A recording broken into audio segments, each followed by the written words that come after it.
Hello students, आज हम वर्ण विचार चैप्टर में व्यंजन पढ़ेंगे। मैंने पिछले अपने वीडियो में आपको बताया था कि वर्ण के दो भेद होते हैं, स्वर और व्यंजन। स्वर को हमने डिटेल में पढ़ा था, तो आज हम व्यंजन पढ़ेंगे। सबसे पहले आपको पता होना चाहिए कि व्यंजन कहते किसे हैं। जिन वर्णों का उच्चारण स्वरों की सहायता से किया जाता है उसे व्यंजन कहते हैं। व्यंजन में जैसे हमने क लिखा, तो अगर हम हाफ करेंगे तो उसमें हलंत आएगा। अगर हम क प्लस अ कर देंगे तो वो क बन जाता है। तो वर्णों का उच्चारण जो है हमेशा ये स्वरों की सहायता से किया जाता है। जिन वर्णों का उच्चारण स्वर की सहायता से किया जाता है उसे हम व्यंजन कहते हैं।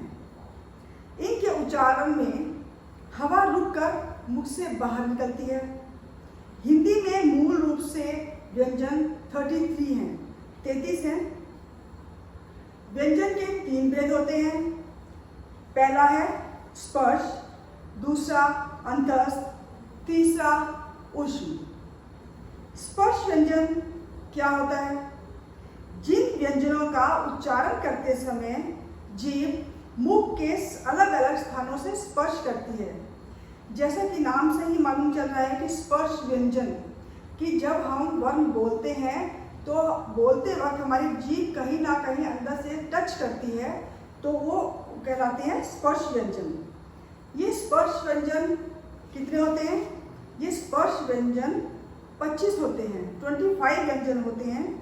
क से लेकर म तक सभी 25 व्यंजन स्पर्श व्यंजन कहलाते हैं।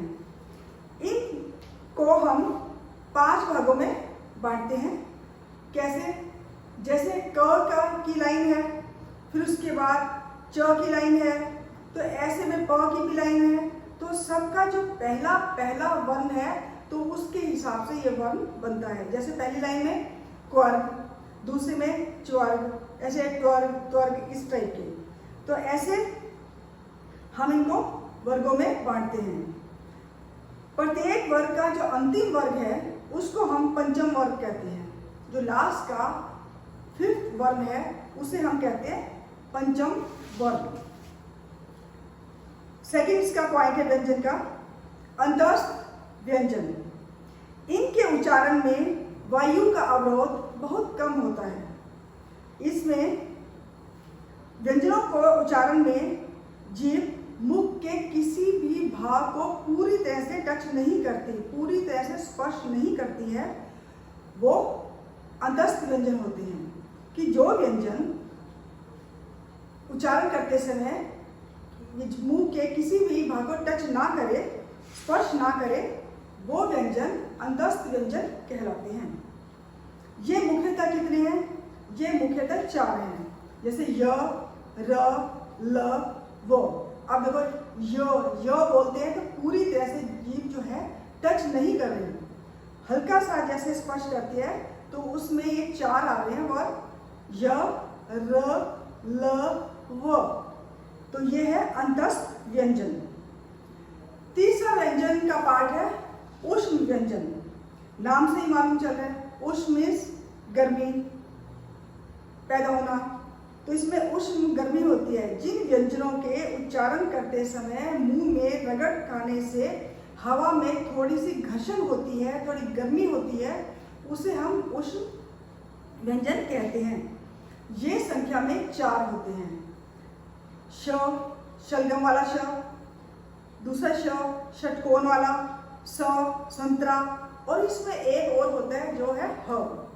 तो श, श, स, ह, ये चारों जो है ऊष्म व्यंजन कहलाते हैं। जैसे हम बोलते हैं, देखो ये श बोलेंगे तो एकदम घर्षण होती है, तो ऐसे को हम ऊष्म बोलते हैं। कई बार इसको बोलते वक्त सीटी सी बजने लग जाती है। तो व्यंजन के 3 पार्ट आपने ये किए, स्पर्श, अंतस्थ और ऊष्म। इसके अलावा जो कुछ जो है व्यंजन संयुक्त होते हैं। वो संयुक्त व्यंजन कौन से होते हैं? ये संख्या में 4 होते हैं।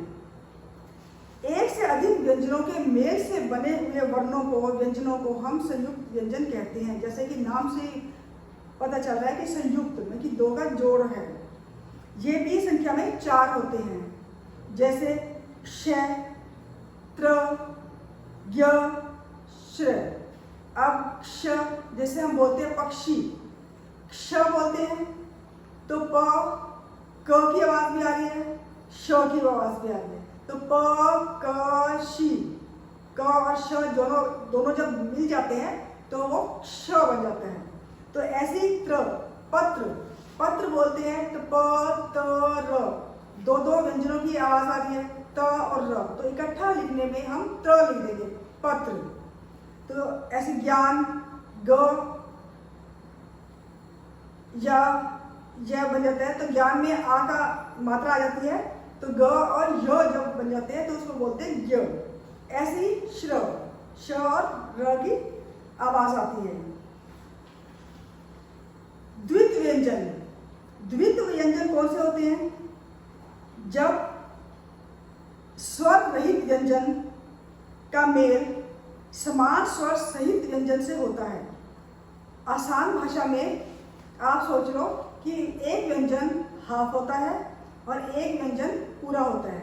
जैसे हम लिखते हैं पक्का, प, फिर आधा क, फिर पूरा क, फिर आ का मात्रा, तो आधा का, पूरा का, ये दोनों क हो गए।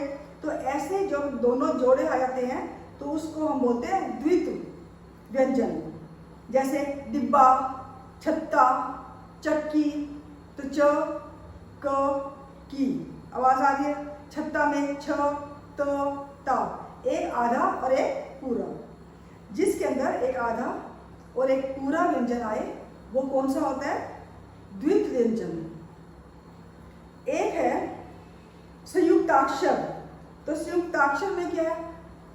द्वित्व में तो एक ही वर्ण होता है, एक आधा होता है, पूरा होता है, लेकिन दोनों सेम होते हैं। लेकिन इसमें संयुक्ताक्षर के अंदर जो एक आधा होता है वो कोई और वर्ण होता है, जो पूरा है वो कोई और वर्ण होता है। कि जब स्वर रहित व्यंजन का मेल अपने से अलग स्वर सहित व्यंजन से होता है तो उसको बोलते हैं संयुक्ताक्षर, कि इनका संयुक्त हो गया, ये अक्षर जो है संयुक्त हो गए, जुड़ गए। जैसे हम बोलते हैं नित्य, इसमें त आधा, य पूरा, दोनों अलग अलग हैं। जैसे पक्का में तो क भी वही और उसमें भी क वही, एक आधा का एक पूरा का, लेकिन इसके अंदर दोनों जो वर्ण है वो दोनों अलग अलग होते हैं। जैसे शिष्य, भक्त, आधा क, त, स्थान, आधा स, थ, तो ऐसे को हम बोलते हैं संयुक्ताक्षर। मुझे आशा है कि आपको ये व्यंजन समझ आ रहे होंगे। तो हम एक और करेंगे कि इसमें उच्चारण किसे कहते हैं। इस लेसन के अंदर है आपका कि उच्चारण क्या होता है। किसी भाषा के वर्णों को जो हम मुख से बोलते हैं, जैसे अब मैं बोल रही हूँ, उसको बोलते हैं उच्चारण। कोई भी भाषा हो, चाहे इंग्लिश हो, हिंदी हो, पंजाबी हो, कोई भी हो, जब हम मुंह से बोल रहे हैं उसको बोलते हैं उच्चारण। और स्टूडेंट्स, आपको मालूम होना चाहिए कि पूरे विश्व में केवल एक हिंदी ही ऐसी है जिसमें हम जैसा बोलते हैं वैसा ही लिखते हैं। अब इंग्लिश में आप होनेस्ट लिखते हो, बोलने में क्या है ओनेस्ट, एच साइलेंट होता है, ऐसा हिंदी में नहीं है। तो हिंदी में जो हम बोलेंगे वही लिखेंगे। इसलिए सभी स्टूडेंट्स को शुद्ध बोलना चाहिए ताकि वो लिखे भी शुद्ध। क्योंकि कई स्टूडेंट्स जैसे कवियित्री बोलते हैं, तो कवियित्री बोलोगे तो आप लिखोगे भी कवियित्री। अगर आप शुद्ध बोलोगे कवयित्री तो आप कवयित्री ही लिखोगे। तो ऐसे ये उच्चारण है। अच्छा, एक और है जैसे वर्ण विच्छेद। वर्ण विच्छेद क्या होता है? शब्द के वर्णों, वर्ण कौन से हैं? शब्द और व्यंजन को अलग अलग करके अगर हम लिखेंगे तो उसको हम उसके टुकड़े बना देंगे, तो उसको बोलते हैं वर्ण विच्छेद। वर्णों के टुकड़े टुकड़े कर दो। जैसे कमल, तो कमल में आप लिखते हो बस क, म, ल। अब आप उसमें पूरा क लिखते हैं, पूरा क क्यों लिखते हैं? क्योंकि उसके अंदर जो स्वर अ है वो मिला हुआ है, अदरवाइज क के नीचे हलंत होता है। तो कमल में अगर हम विच्छेद करें, इसके टुकड़े करें तो क्या बनेगा? क प्लस अ प्लस म प्लस अ प्लस ल प्लस अ, तो ये बन जाएगा कमल। तो ऐसे जो है ये टुकड़े जो करने हैं उसको विच्छेद करना कहते हैं। तो स्टूडेंट्स, मुझे आशा है कि आपको ये व्यंजन, उच्चारण, वर्ण विच्छेद समझ में आ गई होंगे। अब एक बार मैं दोबारा आपको बता देती हूँ कि व्यंजन क्या होते हैं। जिन वर्णों का उच्चारण स्वरों की सहायता से किया जाता है उसे हम व्यंजन कहते हैं। इनके उच्चारण में हवा रुक कर मुख से बाहर निकलती है और ये 33 होते हैं। व्यंजन के 3 भेद हैं, स्पर्श व्यंजन, अंतस्थ व्यंजन और उष्ण व्यंजन। स्पर्श व्यंजन में जिन व्यंजनों का उच्चारण करते समय जीभ मुख के अलग अलग हिस्सों में अलग अलग स्थानों को स्पर्श करती है वो स्पर्श व्यंजन कहलाते हैं। ये क से लेकर म तक जो है वो सभी स्पर्श हैं। अंतस्थ व्यंजन, इनके उच्चारण में वायु का जो रुकावट है, अवरोध है, वो बहुत कम होता है। इसका मतलब जिन व्यंजनों के उच्चारण में जीभ मुख के किसी भी भाग को पूरी तरह से टच नहीं करती है, स्पर्श नहीं करती है, उसे हम अंतस्थ व्यंजन कहते हैं। ये 4 होते हैं, य, र, ल, व। थर्ड है उष्ण व्यंजन। जिन व्यंजनों के उच्चारण में मुंह से रगड़ खाने के बाद गर्मी पैदा होती है, थोड़ी घर्षण पैदा होती है, ऊष्मा होती है, तो उसको हम कहते हैं उष्ण व्यंजन। ये भी 4 हैं। ये कौन से हैं? शलगम वाला श, षटकोण वाला श, संतरे वाला स और हल वाला ह। ये व्यंजन के 3 भेद हैं। इसके अलावा व्यंजनों में संयुक्त व्यंजन भी होते हैं जो 2-2 व्यंजन जुड़े हुए होते हैं। एक से अधिक व्यंजनों के मेल से बने हुए जो व्यंजन हैं उसे हम संयुक्त व्यंजन कहते हैं। ये भी 4 हैं। कौन से? पक्षी वाला क्ष, पत्र वाला त्रय, ज्ञानी वाला ज्ञ, श्र, श्रवण। तो ये 4 जो हैं ये है संयुक्त व्यंजन। द्वित्व व्यंजन कौन से हैं? जब 2 व्यंजन होते हैं, 2 व्यंजन का मेल होता है, उनमें से एक व्यंजन जो है हाफ होता है, आधा होता है, और दूसरा व्यंजन पूरा होता है। इसका मतलब जो आधा है उसके अंदर अ स्वर नहीं मिला और जो पूरा है उसके अंदर अ स्वर मिला है। इसलिए हम आधे को लिखने के लिए या तो हम हलंत लगा दें या फिर आधा लिखें। जैसे क आधा लिखते हैं, म आधा लिखते हैं, तो ऐसे जो है हलंत लगाकर या आधा लिखकर हम लिख सकते हैं। लेकिन ट को हम आधा नहीं लिख सकते तो हम ट के नीचे हलंत लगा देते हैं। एक होता है संयुक्त अक्षर। इसमें भी 2-2 अक्षर होते हैं, 2-2 वर्ण होते हैं, लेकिन दोनों एक जैसे नहीं होते। एक अलग होता है और दूसरा अलग। उनमें से एक हाफ होगा, उसमें अ नहीं आएगा, और दूसरा पूरा होगा। जैसे मैंने आपको बताया नित्य, भक्त, स्थान, इसके अंदर स, क, त आधा लगता है। और वर्ण विच्छेद क्या होते हैं? जब शब्द के वर्णों, स्वर और व्यंजन को अलग अलग करके हम लिखें तो वो वर्ण विच्छेद कहलाता है। जैसे एग्जाम्पल मैंने आपको कमल का दिया था, तो एक परम का भी दे देती हूँ कि प, र, म, यानी कि प प्लस अ, र प्लस अ, म प्लस अ। तो अगर मान लिया हो गागर, गागर में ग प्लस अ नहीं है, ग प्लस, क्योंकि गा बोल रहे हैं तो इसमें स्वर कौन सा आएगा? आ की मात्रा आएगी। तो ग प्लस आ, फिर ग प्लस अ, र प्लस अ। लेकिन अब अ हमने लगा दिया तो बाकी में हमने हलंत लगाना है। ये इस बात का जरूर ध्यान रखना है। एक हमने किया था उच्चारण। किसी भी भाषा के वर्णों को मुख से बोलना उच्चारण कहलाता है। जब हम बोलते हैं तो उसको हम क्या बोलते हैं? उच्चारण करना, प्रोनाउंसिएशन जैसे है उसको बोलते हैं। और हिंदी में मालूम ही है, जैसा बोला जाता है वैसा ही लिखा जाता है। तो इसलिए स्टूडेंट्स मैं ये चाहूँगी कि आप शुद्ध बोलें और शुद्ध ही लिखें।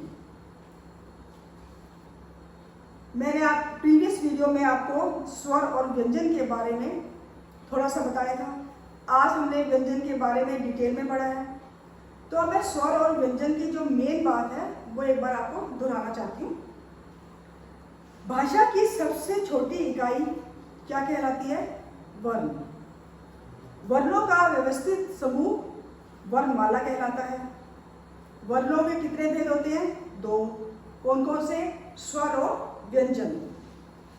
व्यंजनों के उच्चारण में स्वरों की सहायता लेनी पड़ती है और वर्णों को अलग अलग करके अगर हम लिखें तो उसको वो क्या कहलाता है? वर्ण विच्छेद।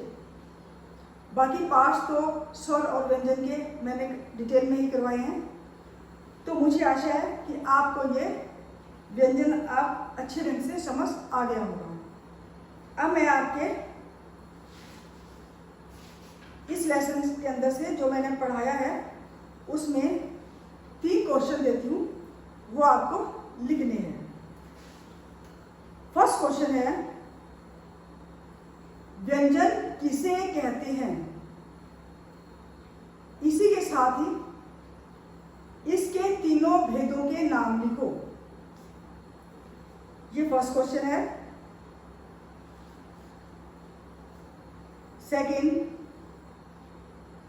वर्ण विच्छेद किसे कहते हैं? 2 उदाहरण दीजिए। इसमें पहले आपको डेफिनेशन लिखनी है, उसकी परिभाषा लिखनी है, उसके बाद आप 2 उदाहरण देंगे, 2 एग्जाम्पल देंगे। थर्ड क्वेश्चन है, उच्चारण किसे कहा जाता है? तो स्टूडेंट्स ये 3 क्वेश्चन मुझे आशा है आपको समझ भी आ गए होंगे और आप अच्छे ढंग से लिख भी पाओगे। तो स्टूडेंट्स आज का हमारा लेसन यहीं पर ख़त्म होता है। मुझे आशा है कि आपको वर्ण में व्यंजन अच्छे ढंग से समझ आ गया होगा। अगर आपको मेरा ये वीडियो अच्छा लगे तो आप लाइक ज़रूर कीजिएगा। अगर कुछ पूछना हो तो मेरे कमेंट बॉक्स पर आप कमेंट कर सकते हैं। Thank you and have a nice day.